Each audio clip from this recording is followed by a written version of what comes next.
మరణించిన పరిస్థితి. ఒక ఇంటి స్థలం పట్టా ఇచ్చేటప్పుడు అతనికి 25 సంవత్సరాల 30 సంవత్సరాల ఉంటుంది. అంటే 26లో ఇచ్చినటువంటి 2006లో ఇచ్చినటువంటి పట్టాదారులు ఈ రోజున కొంత ముసలితనం కూడా వచ్చే పరిస్థితి కనిపిస్తుంది. అంటే భారతదేశంలో మనిషి జీవించడానికి ఏదైతే గూడు ఈ గూడు లేకుండా అంటే ఈ 76 మంది ఇన్ని సంవత్సరాలు మరి బతికారనేది యథార్థం.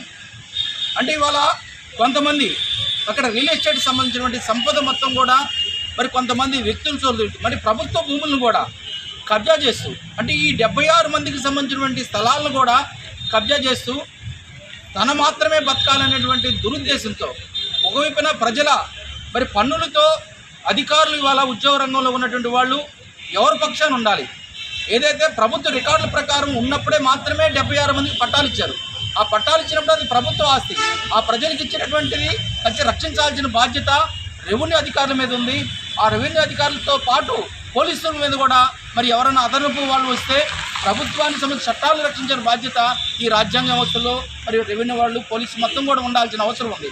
కానీ వాళ్ళ మొత్తం కూడా రెవెన్యూ కావచ్చు, పోలీసు కావచ్చు, ఎవరైతే వ్యక్తులకు సంబంధించి ఎవరైతే ధనవంతులు ఇవాళ రియల్ ఎస్టేట్ చేస్తున్నారో వాళ్ళ వైపున ఉంటూ పేదవాడికి అన్యాయం చేసేటువంటి దుర్మార్గమైనటువంటి ఈ యొక్క ప్రభుత్వ యంత్రాంగం, అదేవిధంగా పాలకుడు కూడా ఏ నియోజకవర్గంలో అయితే ప్రజల ద్వారా ఎన్నుకోబడినటువంటి వాళ్ళు ఎవరైతే ఉంటారో వాళ్ళు ఇవన్నీ కూడా మరి ఎక్కడ గతంలో పట్టాలు ఇచ్చారు, గతంలో వాళ్ళకి ఎందుకు పొజిషన్ చూపించలేదు, ఎందుకు ఇవాళ నా నియోజకవర్గంలో పేదరికంగా ఇల్లు లేని వాళ్ళు ఉన్నారు, వీటన్నిటిని కూడా పాలకుడు మొత్తం కూడా ఈ ప్రజాప్రతినిధి ఎవరైతే రాజ్యాంగంలో ఇవాళ ఎన్నిక కాబడిన వాళ్ళు ప్రజల ద్వారా ఓట్లు పొంది ఎన్నిక కాబడిన వాళ్ళు మొత్తం కూడా ఇవాళ వీటన్నిటిని రివ్యూ చేయాల్సిన అధికారులను కూర్చోబెట్టుకొని రివ్యూ చేయాల్సిన బాధ్యత ఉన్నటువంటి నేపథ్యం. కానీ ఈ అధికారులకు సంబంధించినటువంటి ఈ రివ్యూ లేకపోవడం పేదలకు ఇచ్చిన భూముల్ని మొత్తం కూడా పట్టాలని మొత్తం కూడా మరి ధనవంతులు ఉన్నటువంటి ఎవరైతే ఉన్నారో వాళ్ళు కబ్జా చేసేటువంటి కుట్రపూరితమైనటువంటి ఆలోచన ఏదైతే ఉందో దీని మొత్తం కూడా all India Bahujan Samaj party మేము వ్యతిరేకిస్తున్నాం.